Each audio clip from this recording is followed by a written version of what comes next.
Hello दोस्तों, स्वागत है आप सभी का हमारे आज के इस नए वीडियो में, जहां हम जीडीपी और जीवीए में अंतर को समझेंगे कि आखिर इन दोनों में क्या अंतर होता है। ठीक है। अगर आप इस बुक का कंप्लीट पीडीएफ चाहते हैं तो हमारे Telegram channel target A01 classes से जाकर डाउनलोड कर सकते हैं। यह बुक बहुत ही इंपॉर्टेंट है यूपीएससी एग्ज़ाम के लिए, इसीलिए मैं फ्री ऑफ कॉस्ट आप लोगों को यह बुक लाइन बाय लाइन करके पढ़ा रहा हूँ, समझा रहा हूँ।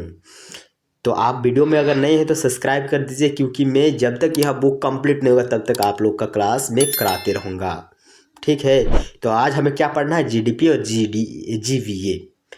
तो उससे पहले इस बुक का कुछ पेज था वो बच गया था, 17 पेज। एक्चुअली हमें आज 16 पेज से पढ़ना है। देखिए कैसा मैं पढ़ रहा हूँ, एकदम page bye page, line by line हमें तो पढ़ना है। आज मुख्य फोकस रहेगा जीवीए और जीडीपी में अंतर को ही, लेकिन पेज नंबर 16 बच गया है, उससे मैं कंप्लीट करा रहा हूँ।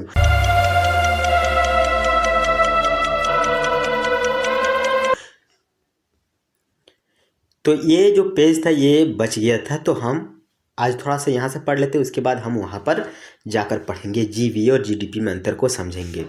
तो देखिए हमें क्या पढ़ना है। सबसे पहले आज ये है राष्ट्रीय आय की लागत और मूल्य, यानी cost and price of national income. तो नेशनल इनकम क्या होता है, अगर आप नहीं जानते हैं तो हमारे द्वारा पढ़ाए गए कल वाला जो वीडियो है वो वीडियो देख लीजिए। राष्ट्रीय आय जो है इसके बारे में आप समझ जाएंगे मस्त। राष्ट्रीय आय को मापने के लिए सबसे पहले कौन कहा था कि राष्ट्रीय आय को कैसे मापा जाएगा, ये कौन बताया था, तो ये बताया था साइमन कुजनेट ने। तो ये इस प्रकार के हम बहुत ही मस्त कॉन्सेप्ट के साथ कल का क्लास किए थे, तो आप जाकर ज़रूर देखिएगा। तो देखिए आज हम जो पढ़ेंगे वो है ये क्या, राष्ट्रीय आय की लागत और मूल्य। तो ये जो राष्ट्रीय आय है, राष्ट्रीय आय की गणना करते समय लागत यानी कॉस्ट एंड मूल्य को, माने मूल्य का ध्यान रखा जाता है। क्या माने किस चीज़ को ध्यान पर रखा जाता है, लागत। किसी भी चीज़ का लागत कितना है और मूल्य। आप ही अगर यह मोबाइल जब आप खरीदने गए, जो मोबाइल आपके हाथ में है, ये जब खरीदने गए हैं तो आपने इसका लागत देखा कि इसका लागत कितना है, उसका मूल्य देखा, फिर आपने उसको खरीदा या परचेस किया। ठीक है। तो दरअसल लागत और मूल्य की दो श्रेणियां हैं और अर्थव्यवस्था को यह तय करना होता है कि कौन सी लागत और मूल्य के आधार पर राष्ट्रीय आय का आकलन किया जाए। ठीक। तो यह कौन तय करता है, वो अर्थव्यवस्था तय करता है। हमें भ्रम और इस भ्रम की उपयोगिता को समझ लेना चाहिए कि किसी भी देश की अर्थव्यवस्था को नापने के लिए लागत इम्पोर्टेंट है या मूल्य इम्पोर्टेंट है। तो लागत क्या होता है, सबसे पहले लागत देखते हैं। तो किसी अर्थव्यवस्था की आय मतलब इसकी कुल उत्पादित वस्तुओं और सेवाओं के मूल्य की गणना या तो कारक लागत पर की जाती है या फिर बाजार लागत पर। कारक लागत का मतलब क्या कि इसमें कितना चीज़ लगा हुआ है। इसमें एक डिस्प्ले लगा हुआ है, मोबाइल का ही मैं उदाहरण देता हूँ। एक डिस्प्ले लगा हुआ है, एक बैटरी लगा हुआ है, एक कैमरा लगा हुआ है, एक कवर लगा हुआ है। तो इसका क्या हुआ, ये इसका लागत मैंने लागत, ये क्या हुआ, इसका फैक्टर कॉस्ट हुआ। और फिर जब यह मार्केट में बन कर गया तो इसका लोग जो है, लोग मतलब जो विक्रेता है, वो अपने हिसाब से इसमें कुछ ज़्यादा पैसा ऐड कर देते हैं। तो ये इसका क्या हो जाता है, इसका बाजार लागत हो जाता है, क्या, मार्केट प्राइस हो जाता है। आप ही जानते हैं कि कोई भी सामान जो होता है उसको जब हम फैक्ट्री से जाकर खरीदते हैं तो उसका मूल्य बहुत ही कम होता है, लेकिन जब उसी सामान को अगर हम मार्केट से खरीदते हैं तो वो ज़्यादा ही थोड़ा सा महंगा हो जाता है, क्योंकि उसमें लागत जो होता है वो कर लागत यानी फैक्टर लागत एवं मार्केट लागत दोनों ही इंक्लूड होता है, दोनों को ही जोड़ लिया जाता है विक्रेता द्वारा जो सामान को बेचता है। लेकिन अगर हम फैक्ट्री से जाकर खरीदते हैं तो केवल उसमें हमें फैक्टर कॉस्ट ही लिया जाता है। ठीक है। तो यहाँ पर दो प्रकार के कॉस्ट होता है, एगो होता है फैक्टर कॉस्ट यानी कारक लागत और दूसरा होता है बाजार लागत। इन दोनों में क्या अंतर होता है, जो कि हम आपको बता ही दिए। अब भी मैंने थोड़ा सा और डीप में चल जाते हैं।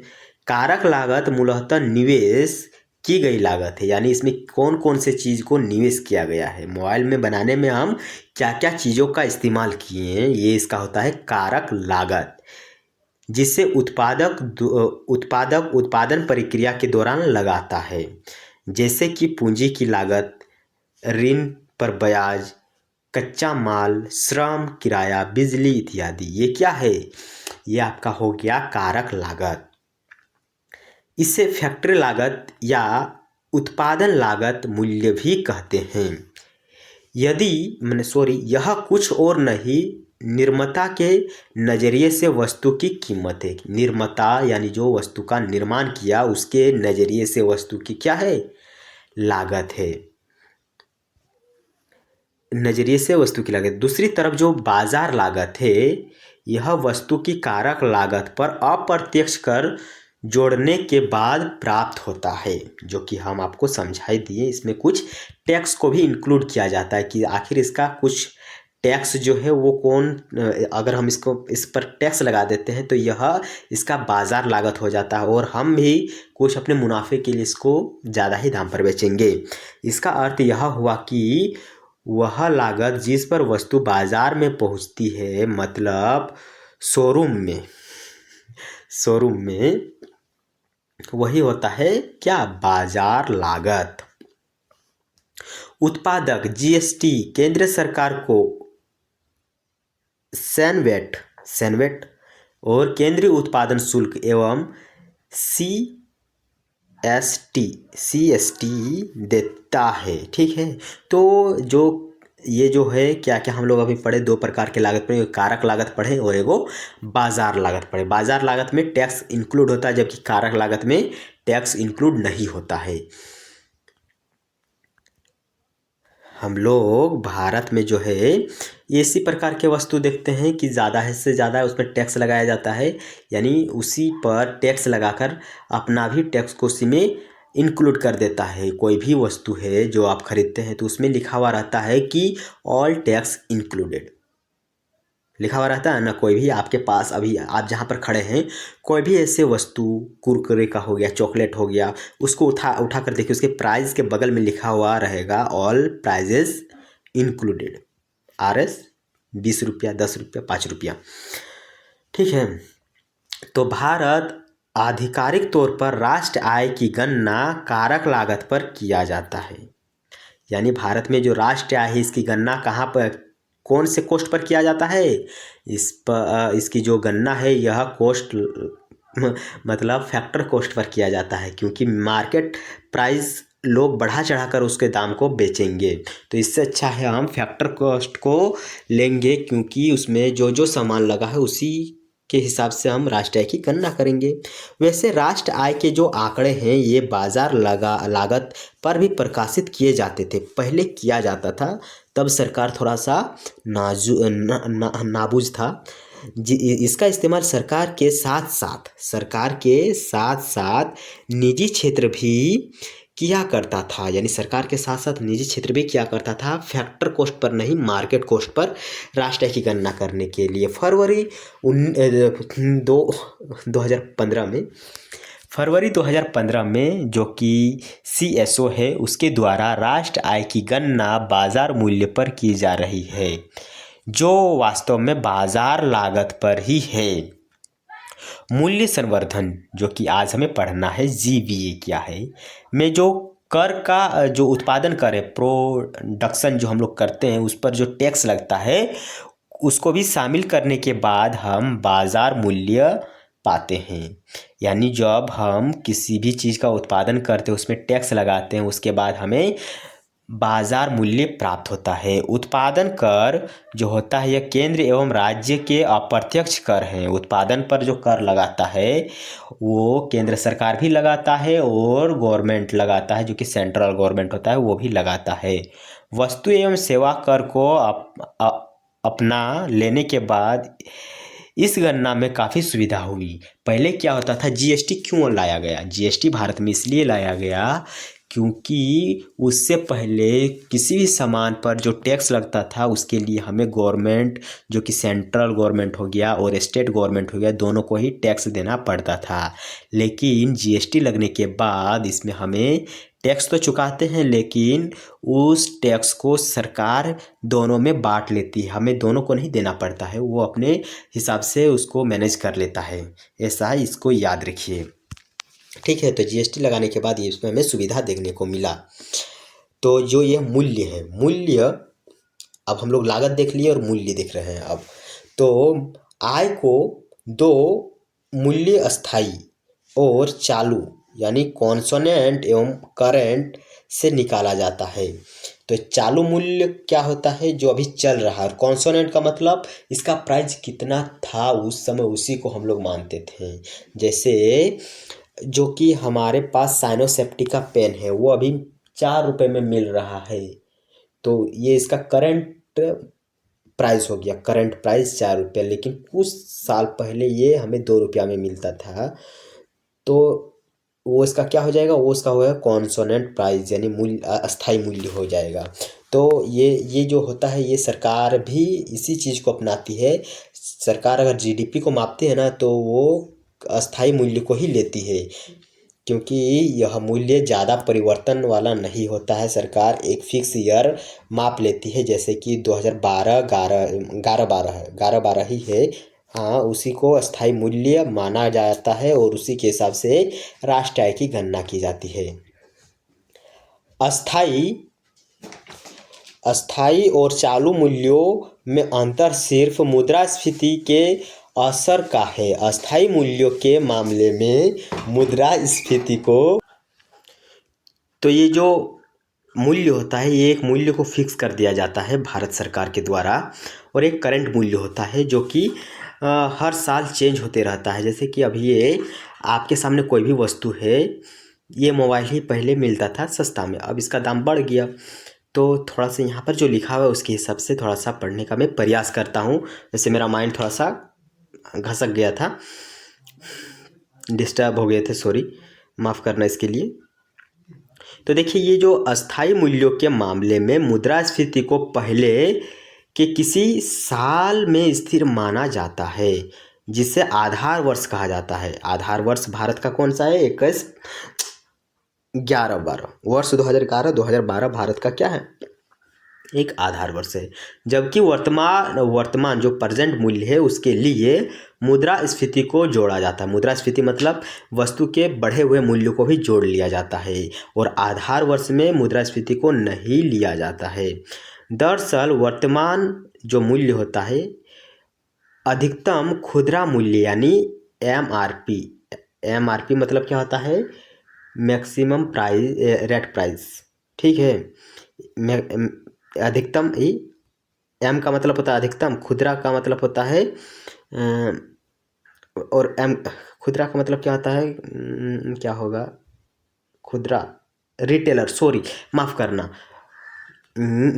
अधिकतम खुदरा मूल्य का मतलब क्या होता है, मैक्सिमम रिटेलर प्राइस। खुदरा, रिटेलर, थोक विक्रेता आप सुने हैं, खुदरा विक्रेता आपने सुना होगा। मार्केट में बहुत ही ज़्यादा दुकान रहता है कि यह खुदरा दुकान है, यह थोक, यहाँ सामान मिलता है, तो वही होता है। तो दरअसल वर्तमान मूल्य जो होता है यह अधिकतम खुदरा मूल्य है, जिसे हम बाज़ार में बिकने वाली चीज़ों पर अंकित देखते हैं, एमआरपी, ठीक है। एमआरपी वही प्राइस हो गया। अब हम देखेंगे क्या, संशोधित विधि। संशोधित विधि का मतलब क्या होता है कि इसमें किस प्रकार हम संशोधन करते हैं। चेंज, संशोधन का मतलब क्या होता है, चेंज करना। तो केंद्रीय सांख्यिकी संगठन यानी CSO यानी सेंट्रल स्टैटिस्टिक्स ऑर्गेनाइजेशन द्वारा वर्ष 2015 में राष्ट्रीय लेखांक के नए एवं संशोधित आंकड़े जारी किए गए, जिसमें 2 परिवर्तन किए गए। पहला परिवर्तन हमें क्या देखने को मिला कि इसके अंतर्गत जो आधार वर्ष है उसे 2004 और 5 को संशोधित का मतलब चेंज करके जो आधार वर्ष है उसको 2011 और 12 कर दिया गया। यह राष्ट्रीय सांख्यिकी आयोग यानी एनएसजी के अनुशंसा के आधार पर किया गया। किसके आधार पर, यानी कौन कहा था यह करने के लिए? यह कहा था राष्ट्रीय सांख्यिकी आयोग ने कहा था कि जो आधार वर्ष है उसको चेंज कर दीजिए, आधार वर्ष को चेंज करके 2011 और 12 कर दीजिए, क्योंकि यह बहुत ही पुराना हो गया। 2004 और 5 बहुत ही पुराना है कि नहीं। तो इसमें प्रत्येक 5 वर्ष के बाद सभी आर्थिक घटकों के आधार मूल्यों को संशोधित करने की सलाह दी गई। कब यह कहा गया? 2015 में कहा गया। देखिए, अब जो ये है राष्ट्रीय लेखांक के गणना की कार्य प्रणाली में संशोधन कर यानी चेंज करके जो अंतर्राष्ट्रीय मापदंडों के अनुरूप राष्ट्रीय लेखांक 2008 के उपाय की पूर्ति की गई। ठीक है, अब हम लोग यहाँ देखेंगे कि इस संशोधन में शामिल किए गए कुछ प्रमुख फेरबदल, यानी इस संशोधन में कौन कौन से फेरबदल, संशोधन का मतलब क्या होता है? चेंज करना। तो क्या क्या चेंज किया गया ये हम लोग देखेंगे। तो पहला, वृद्धि दर देखेंगे तो वृद्धि दर को स्थिर बाजार मूल्य पर सकल घरेलू उत्पादन यानी जीडीपी द्वारा मापा जाएगा। जब हम जीडीपी मापते हैं तो स्थिर बाजार मूल्य पर मापते हैं, जिसे इसके बाद जीडीपी के रूप में संदर्भित किया जाएगा, जैसे कि अंतर्राष्ट्रीय स्तर पर प्रचलन में है। अंतर्राष्ट्रीय स्तर पर ऐसा ही होता है। इससे पूर्व विकास को स्थिर मूल्यों पर कारक लागत पर जीडीपी में वृद्धि दर की दृष्टि से मापा जाता था। इससे पहले कारक लागत पर मापा जाता था। इससे पहले किस लागत पर मापा जाता था? जीडीपी को कारक लागत पर। लेकिन जब यह अनुशंसा आई, यह फेरबदल हुआ, संशोधन हुआ, तो उसके बाद स्थिर लागत पर बाजार मूल्यों पर इसकी गणना की जाने लगी। पहले कारक लागत पर की जाती थी। कारक लागत हम लोगों ने समझ लिया कि वस्तु को बनने में कौन कौन से सामानों की जरूरत पड़ी, उसका मूल्य क्या था। अब बाजार मूल्य का मतलब क्या होता है? उसमें टैक्स को भी इंक्लूड कर दीजिए, बाजार मूल्य निकल जाएगा। तो पहले बाजार मूल्य पर ही निकाला जाता था, लेकिन अब कारक लागत पर जीडीपी को मापा जाता है, जो कि अच्छा है और हमें अच्छा रिजल्ट भी देता है। जोड़े गए सकल मूल्यों का क्षेत्रवार अनुमान अब कारक लागत के स्थान पर मूल कीमतों पर किया जाएगा। कारक लागत पर जीवीए का मतलब क्या होता है? Gross value addition. क्या होता है? Gross value addition. हमने सोचा कि भाई पेज नंबर जो 15-16 है ये इजीली हो जाएगा और हम 17 पेज नंबर से पढ़ने लगेंगे, लेकिन थोड़ा ज़्यादा ही समय लग गया, 17 मिनट लग गया। इसके लिए माफ़ कीजिएगा, जो कि आज हमारा मुख्य फोकस रहेगा जीवीए और जीडीपी में अंतर को ही। इसको हम करने के बाद ही क्लास को ख़त्म करेंगे। तो देखिए, मूल कीमतों पर जीवीए और जीडीपी के बीच नीचे दिए गए हैं जो संबंध है, वो नीचे दिए गया है कि क्या क्या संबंध रहेगा। तो देखिए, जो मूल कीमतों पर जीवीए, तो जीवीए बराबर क्या होता है? जीवीए बराबर होता है सीई प्लस ओएस या एसआई प्लस सीएफएफ प्लस उत्पादन पर जो कर लगता है प्लस उत्पादन पर दुकानदार कोई छूट भी देता है, तो ये होता है मूल कीमतों पर जीवीए, ग्रोस वैल्यू एडिशन। और कारक लागत की बात करें, लेकिन आप पूछेंगे कि ये सब का फुल फॉर्म तो बताइए जरा, इसका मतलब क्या होता है? ओएस का मतलब क्या होता है? सीई का मतलब क्या होता है? तो ये सब नीचे दिया गया है, ये सब इस पुस्तक में ही नीचे दिया गया है। सीई का मतलब क्या होता है? कर्मचारियों की क्षतिपूर्ति। ओएस का मतलब क्या होता है? परिचालन अधिशेष। तो इसे समझेंगे अभी हम, पहले हमें फॉर्मूला को पढ़ने दीजिए कि क्या होता है। डायरेक्ट आपको पीटी में फॉर्मूला ही दिया जाएगा। तो हम लोगों ने ये देख लिए कि मूल कीमतों पर जीवीए। अब कारक लागत पर जीवीए क्या होता है? तो मूल कीमतों पर जीवीए माइनस उत्पादन पर जो कर लगता है प्लस उत्पादन पर जो छूट दिया जाता है। यहाँ पर माइनस हमको बोलना था, माइनस से बोले थे ना, ठीक। अब जीडीपी क्या होता है? जीडीपी ये जो है ये समेसन का चिन्ह है। समेसन का मतलब क्या होता है? ये जोड़ को बताता है, सभी को जोड़ को समेसन बताता है। कुल कीमतों पर जीवीए प्लस उत्पादन कर माइनस सब्सिडी, सब्सिडी पता है ना आपको? सब्सिडी किसी भी सामान को जब हम खरीदते हैं तो सरकार अगर लगे तो उसमें सब्सिडी दे देती है। जैसे कि आपके घर में जो सिलेंडर मिला था प्रधानमंत्री उज्ज्वला योजना के तहत, उसमें मोदिया क्या बोल रहा था मोदी जी कि आप इसमें 1100 रुपया का भी गैसवा डलाइए, उसके बाद आपके अकाउंट में हम 600 रुपया भेज देंगे। तो वो 600 रुपया जो आता था वो था सब्सिडी आता था। क्या आता था? सब्सिडी आता था। तो देखिए यहाँ पर ये सब चीज़ों को हम पढ़ लेंगे, लेकिन यहाँ पर जो है यहाँ पढ़ लेंगे मतलब क्या, इसी फॉर्मूला में बैठा देना है। ठीक है, तो अभी हम यहाँ से स्टार्ट कर रहे हैं, यहाँ से स्टार्ट कर रहे हैं कि उत्पादन करो या उत्पादन सब्सिडी का भुगतान या इसकी प्राप्ति, जो प्राप्ति होती है उत्पादन से संबंधित होती है और ये वास्तविक उत्पादन के परिणाम पर आश्रित नहीं होता। आश्रित का मतलब निर्भर नहीं होता। उत्पादन करों के कुछ उदाहरण आपको दे। उत्पादन कर यानी कोई भी चीज़ जो उत्पादन होता है उसमें कर लगाया जाता है तो उससे हम कहते हैं उत्पादन कर।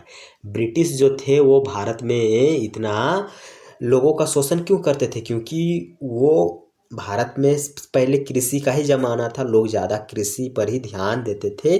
तो उनके द्वारा जो उत्पादन किया जाता था चावल का, गेहूं का, मक्का का, तो इन सब चीज़ों पर जब उत्पादन होता था तो जो अंग्रेज लोग होते थे उससे कर लेते थे, उत्पादन पर कर लेते थे। जैसे भू राजस्व हो गया, स्टाम्प हो गया, क्या क्या कर लिया जाता था? भू राजस्व हो गया, स्टाम्प हो गया, पंजीयन शुल्क हो गया, व्यावसायिक कर हो गया। तो इस प्रकार के शुल्क लिया जाता था।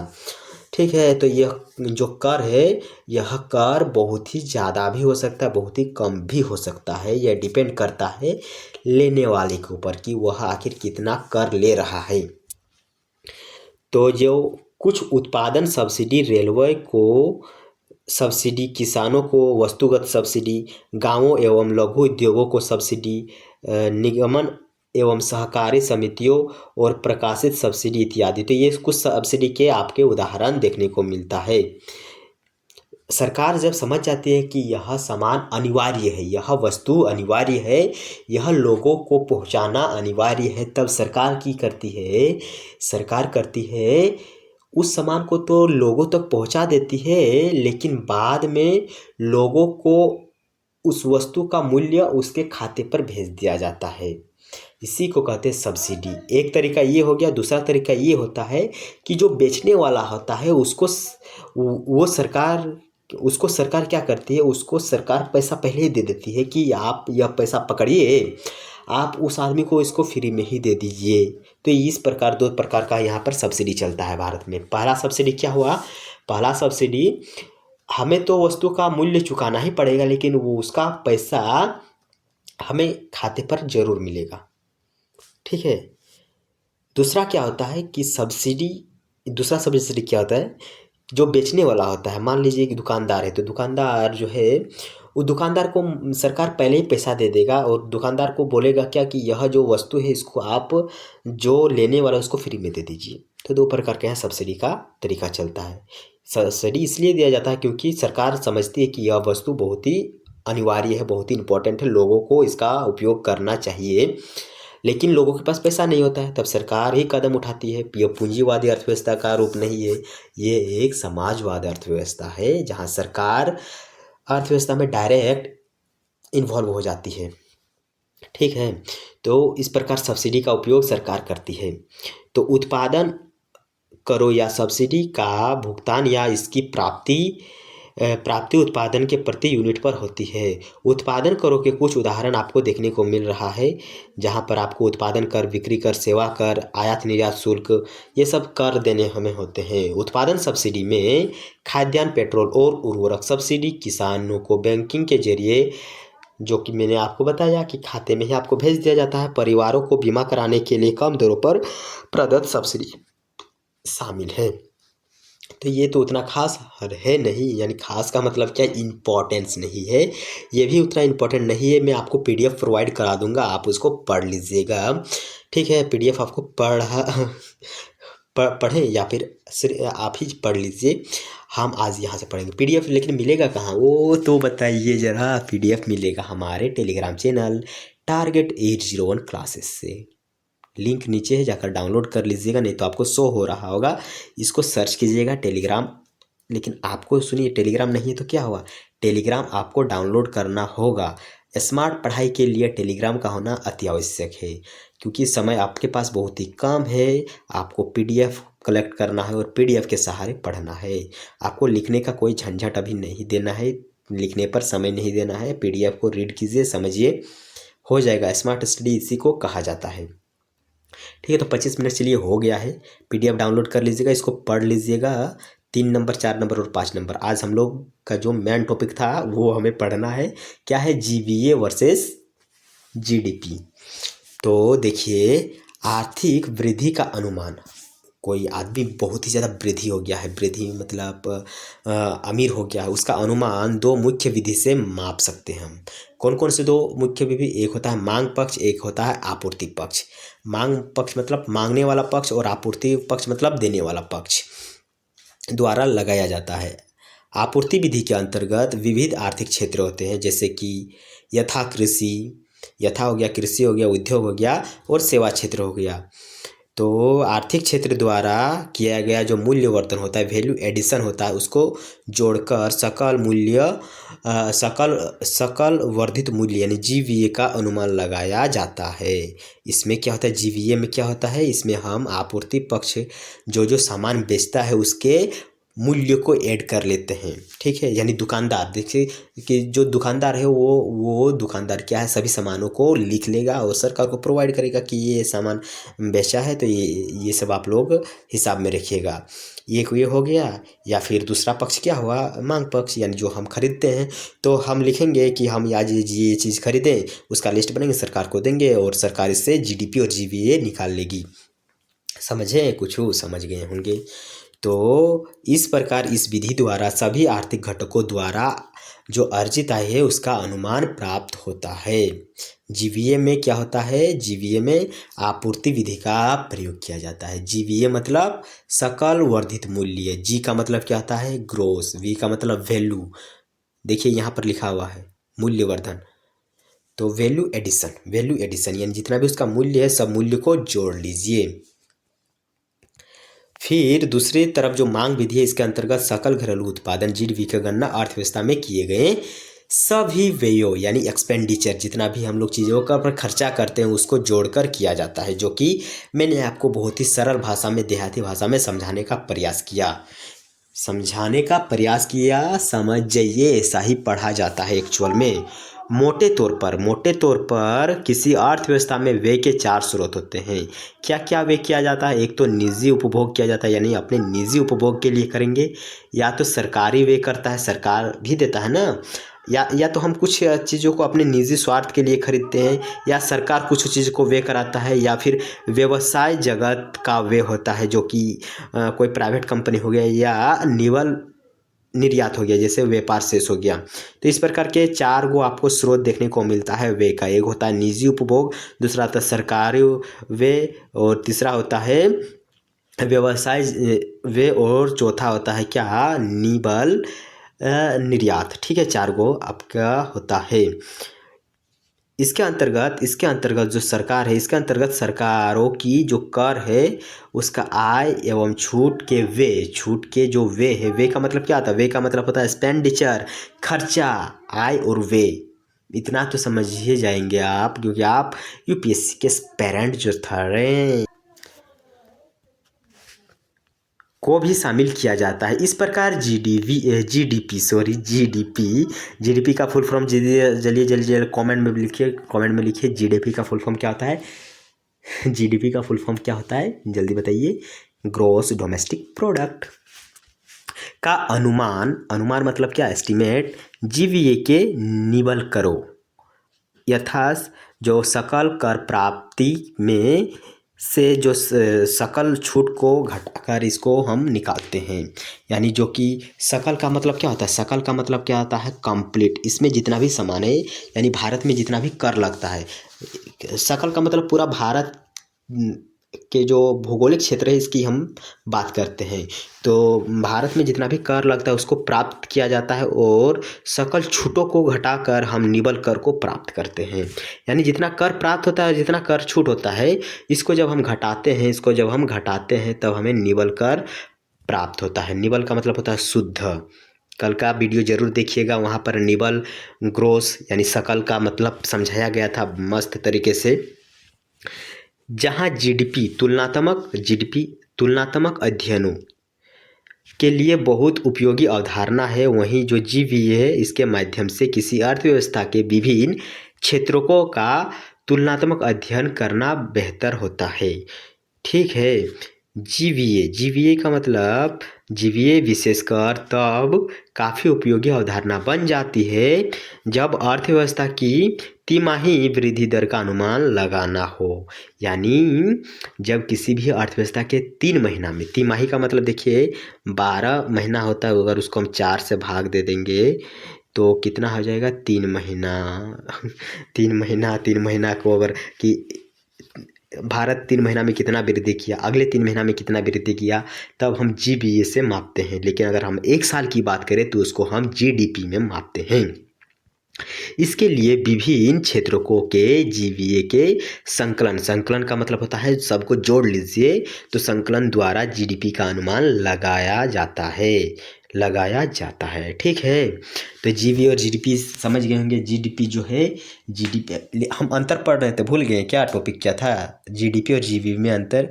तो जीडीपी में हम एक देश के 1 साल के जो वृद्धि है उसको मापते हैं, और जीवीए होता है इसमें हम तिमाही वृद्धि को मापते हैं। ठीक है। और क्या क्या अंतर हम लोग बचपन में पता है, हम लोग जब 10 क्लास थे तो हम लोग इस प्रकार एगो बॉक्स बनाते थे। यहाँ पर हम लोग लिखेंगे जीडीपी लिखेंगे, यहाँ पर लिखेंगे जीवीए लिखेंगे और अंतर लिखेंगे। तो बताइए क्या क्या अंतर होगा, जल्दी बताइए। एकदम मस्त आपका इतिहास इतिहास नहीं, जो आपका जो बचपन का तरीका था अंतर बताने का, वो आपको हम याद करा दिए। तो देखिए जीडीपी क्या है, जीडीपी में हम 1 साल के वृद्धि को मापते हैं, वहीं जीवीए में हम 3 महीना की वृद्धि को मापते हैं। इसके लिए हम किस चीज़ का उपयोग करते हैं, इसके लिए निबल करों का उपयोग किया जाता है। इसके लिए हम सभी करों को यूज़ करते हैं, जितना भी कर होता है उसका हम यूज़ करते हैं। और क्या क्या था, और जल्दी बताइए। तीनों को पॉइंट लिखना है ना, तो तीनों को पॉइंट को अगला जो पॉइंट है वो आपको बताना होगा, यहाँ पर और यहाँ पर लिख दीजिएगा। ठीक है। कुछ समझ में नहीं आया है तो एक बार ज़रूर आप इसको पढ़ लीजिएगा फिर से शुरू से, कि दोनों में क्या अंतर है। तो अंतर हम लोगों ने समझ लिया। अब हमें क्या पढ़ना है, अब हम लोग पढ़ेंगे निश्चित आधार से श्रृंखला आधार विधि। तो देखिए भारत सरकार द्वारा वर्तमान में जीडीपी के आकलन के लिए निश्चित आधार विधि की जगह श्रृंखला आधार विधि को उपयोग में लाने पर विचार किया जा रहा है। इस नई विधि में किसी वर्ष के जीडीपी की तुलना आधार वर्ष की जगह पिछले वर्ष से की जाएगी। तो जो जीडीपी होता है वो हम लोगों ने देखा कि 2011 और 2012 के लिए मतलब ये आधार वर्ष था, लेकिन अब आधार वर्ष का उपयोग नहीं किया जाएगा। यह अगर मान लीजिए 2024 चल रहा है, तो 2024 के अगर हमको जीडीपी को मापना है तो हम 2023 के जीडीपी को आधार वर्ष लेंगे और दोनों का अंतर देखेंगे, और हम लोग देखेंगे कि हमारा जो जीडीपी है कितना ग्रो किया पिछले साल के तुलना में। तो ये हुआ निश्चित आधार विधि, श्रृंखला आधार विधि। ये क्या हुआ, श्रृंखला आधार विधि। और निश्चित आधार विधि में क्या होता है कि मान लीजिए अभी 2024 है, तो अगर हम 2024 में कितना वृद्धि हुआ इसके लिए हम 2012 और 11 जो 2011-12 है इसके आधार वर्ष को लेते और दोनों का अंतर मापते कि दोनों में कितना अंतर आया, उसी को हम अपने देश का ग्रोइंग अर्थव्यवस्था के तौर पर इसका हम लोग उपयोग करते हैं। ठीक है। तो ये आप समझ गए होंगे। इस प्रकार अर्थव्यवस्था की गतिशीलता का आधार वर्ष, जिसका संशोधन आमतौर पर प्रत्येक 5 वर्ष पर किया जाता है, उसका तुलना जो है उसकी तुलना में पहले से बेहतर अनुमान प्राप्त हो सकेगा। तो देखिए 5 साल में कितना भी चीज़ मतलब कितना सारा चीज़ परिवर्तन हो जाता है, 5 साल में बहुत ही चीज़ परिवर्तन हो जाएगा। इससे अच्छा है कि हम क्यों ना पिछले साल जो हुआ था कितना हमारा जीडीपी था इसी को हम यूज़ करेंगे और इस साल का जो जीडीपी है दोनों साल में हम तुलना करके देख लेंगे कि हमारा जीडीपी में कितना अंतर रहा, कितना हमारा ग्रो रहा। ठीक है, समझ में आ रहा है तो ज़रूर अपना रिस्पॉन्स नीचे टाइप कीजिएगा, जिसमें से आप कमेंट भी कर सकते हैं अच्छा खासा। लाइक और सब्सक्राइब तो आपको करना है ही है।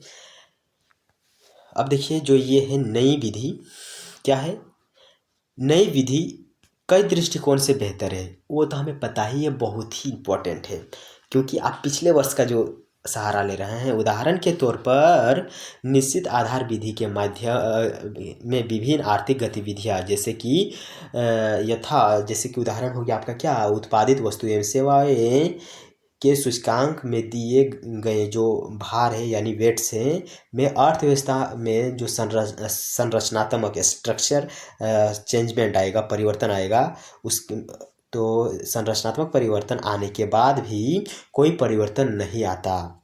साथ ही इस विधि के अंतर्गत जो मूल्य है उस मूल्य एवं जो मूल्य और मांगों में आने वाले बदलाव को भी शामिल नहीं किया जाता। दूसरी तरफ जो है श्रृंखला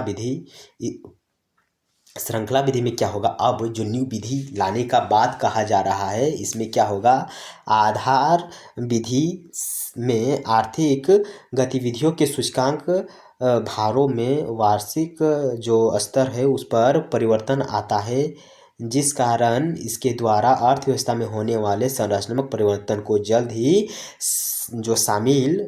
शामिल करना संभव हो पाता है। यानी इतना जो लिखा हुआ है ये बहुत ही झोलझाल लिखा हुआ है। सबसे अच्छा ये रहेगा कि देखिए 5 साल पहले क्या हुआ है वो बहुत ही पुराना हो गया, उससे हमें कुछ लेना देना नहीं है। अगर आपको रियल में देखिए, जैसे कि मस्त उदाहरण देते हैं, एकदम मस्त उदाहरण। आप बोलिएगा कि जैसे कि आप अभी कितने क्लास में पढ़ रहे हैं, मान लीजिए ग्रेजुएशन कर रहे हैं और आपका मान लीजिए आप सेमेस्टर 1 में है, आप सेमेस्टर 6 में, सबसे अच्छा उदाहरण मस्त उदाहरण देकर समझाते हैं। आप है सेमेस्टर 5 में है, सेमेस्टर 5 में है और सेमेस्टर 4 में आपका आया था, रिजल्ट आया था 5.2, कितना 5.2 आया था। और सेमेस्टर 4 में 5.2 आया था और सेमेस्टर जो 5 है इसमें आपका आया है क्या 6.4 आया है। तो देखिए दोनों में अंतर आपको नज़र आ रहा होगा, क्योंकि ये समय ज़्यादा दिन पुराना नहीं है, मात्र 6 महीना का बात है। अगर हम आपको बोलेंगे कि 10 क्लास में आपका जो था वो कितना था, तो आपका था मान लीजिए 6.1 था।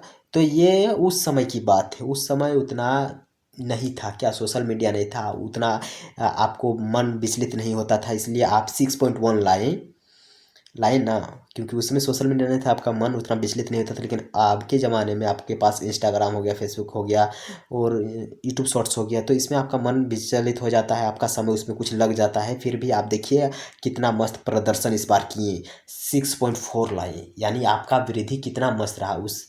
और जबकि सेमेस्टर 4 में आपका बहुत ही खराब नंबर आया था, 5.2 नंबर था। तो इस प्रकार हम श्रृंखला विधि आधार का ही उपयोग करेंगे किसी भी देश की जीडीपी को मापने के लिए। यहाँ पर दिया हुआ है उदाहरण के तौर पर नए विधि के माध्यम से भारत की गिग अर्थव्यवस्था क्या होता है उसको हम समझेंगे अभी। तो गिग अर्थव्यवस्था की गतिविधियों को दूर गति से शामिल करके इसमें जो गतिजता है यानी स्पीड है उसको बेहतर ढंग से समझा जा सकता है कि किस प्रकार हम बेहतर हो रहे हैं, बेहतर कर रहे हैं और किस प्रकार हमें और भी इसमें बेहतर कदम उठाना चाहिए। तो गिग अर्थव्यवस्था के अंतर्गत स्टार्टअप आता है। स्टार्टअप यानी न्यू इंडस्ट्री आया, न्यू कंपनी आया, उसको हम क्या कहेंगे, गिग अर्थव्यवस्था कहते हैं। गिग अर्थव्यवस्था के अंतर्गत स्टार्टअप से जुड़ी जो गतिविधियां है इसमें उसी गतिविधियों को इसमें शामिल किया जाता है गिग अर्थव्यवस्था। भारत अभी गिग अर्थव्यवस्था है ना, बहुत ही ज़्यादा यहाँ पर अर्थव्यवस्था पर आपको विनिर्माण क्षेत्र के लिए बहुत ज़्यादा उद्योग धंधे देखने को मिलता है, जिसमें श्रमिकों का आवागमन भी लचीला होता है। नई विधि पुरानी विधि की तुलना में कई तरीके से बेहतर है। उस बेहतर है जो तुलना किया है वो यहाँ पर नीचे दिया गया है, ये समझेंगे। इसके माध्यम से अर्थव्यवस्था में होने वाले संरचनात्मक बदलाव को बेहतर ढंग से शामिल किया जा सकता है, क्योंकि इनके सूचकांक में नए आर्थिक गतिविधियों को प्रत्येक वर्ष जोड़ा जाएगा। ठीक है, भारत अभी जो है वर्ष 2000 जो 11-12 है उसको आधार वर्ष मानता है तथा इसके संशोधन में अभी निलंब हो रही है। यानी देखिए 2012 और 11-12 था तो 5 वर्ष हो गया, यानी 12, 13, 14, 15, 16, तो 2016 इसको कर देना चाहिए था आधार वर्ष, लेकिन देखिए नहीं किया है तो बहुत ही निलंब हो रहा है, यानी विलम्ब हो रहा है, निलंब नहीं सॉरी विलम्ब हो रहा है, देरी हो रहा है। तो इसीलिए सरकार सोच ली कि भाई आधार वर्ष तो हम लगा देते हैं लेकिन इसको हम जल्दी चेंज नहीं कर पाते, 5 वर्ष बाद भी इसको चेंज नहीं कर पा रहे हैं, तो क्यों ना हम आधार वर्ष को ही हटा दें, हम श्रृंखला विधि आधार को ही ले आते हैं, पिछले वर्ष की तुलना करेंगे, बस हो जाएगा।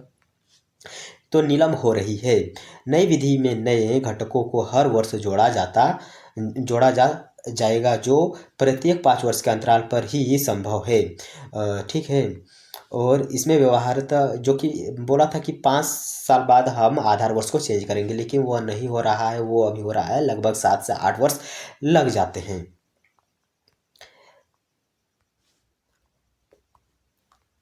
भारतीय अर्थव्यवस्था की वृद्धि से जुड़े आंकड़ों की विश्व की दूसरी अर्थव्यवस्था की तुलना करने में सुविधा होगी। ठीक है, सुविधा तो होती है तभी ना पता चलेगा।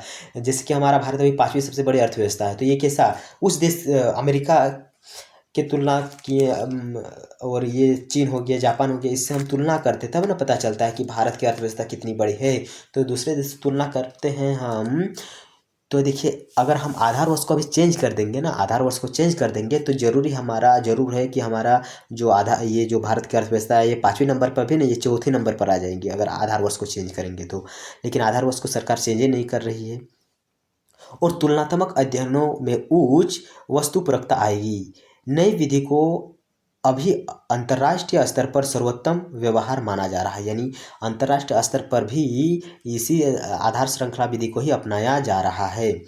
आज की वैश्वीकृत आर्थिक व्यवस्था में जो निवेश एवं व्यापार की गतिविधियों के निर्णय में नए तुलनात्मक आंकड़ों की निर्णायक भूमिका है, यानी न्यू जैसे कि आप ही जो ये बुक पढ़ रहे हैं रमेश सिंह का 15वां संस्करण, तो आप ही बोल रहे हैं कि न्यू संस्करण चाहिए, क्योंकि लेटेस्ट चीज़ चाहिए। करंट अफेयर में आपको पूछेगा एग्जाम में तो लेटेस्ट क्या ही घटना पूछेगा ना, तो इसीलिए उतना पुराना चीज़ को लाना जरूरी नहीं है। अब हम लोग देखते हैं कि यहाँ माना जाता है कि नई विधियों को अपनाने से भारत में चल रहे राष्ट्रीय आय के आंकड़ों से जुड़ी बहस को भी जो है उस भी समाप्त होगी। ठीक है, तो चलिए हम आज यहीं तक रखेंगे, क्योंकि थोड़ा सा मुझे काम है तो मैं वहाँ पर जाऊँगा अभी, मतलब मार्केट में मुझे कुछ काम है। और अगर आपको इसका पीडीएफ चाहिए तो आप इसका कंप्लीट पीडीएफ, बुक का बोल रहे हैं कंप्लीट पीडीएफ, आप हमारे Telegram channel target air 01 classes से जाकर डाउनलोड कर सकते हैं, जहां मैं अपलोड भी कर दिया हूं। मुझे पता है कि आप लोग इस बुक को देखने के लिए बहुत ही उत्साहित हैं, इसलिए मैं पहले ही अपलोड कर दिया हूँ। तो चलिए यहीं तक रखते हैं। वीडियो को नहीं, चैनल को सब्सक्राइब कर दीजिए, वीडियो को लाइक करना होता है, ये कर दीजिएगा। और हम कल क्या पढ़ेंगे, आर्थिक सांख्यिकी की अस्थायी समितियाँ कि कौन कौन से स्टैंडिंग कमेटी ऑन बनाया गया है, किस पर, इकोनॉमिक्स स्टेटिस। ठीक है, तो हम यहीं पर इसको रखते हैं। कल फिर से मतलब पेज नंबर आज लगभग 19 पर कल से हम चर्चा करने वाले हैं। पेज नंबर 18 है और पेज नंबर 18 के हम अंतिम पायदान पर हम लोग खड़े हुए हैं। कल हम 19-20 पेज कर लेंगे और उसके बाद ये वाला जो चैप्टर ये ख़त्म हो जाएगा। आशा करते हैं कि आपको वीडियो अच्छा लगा होगा। अच्छा लगा है तो ज़रूर लाइक कमेंट शेयर कर दीजिएगा और पीडीएफ डाउनलोड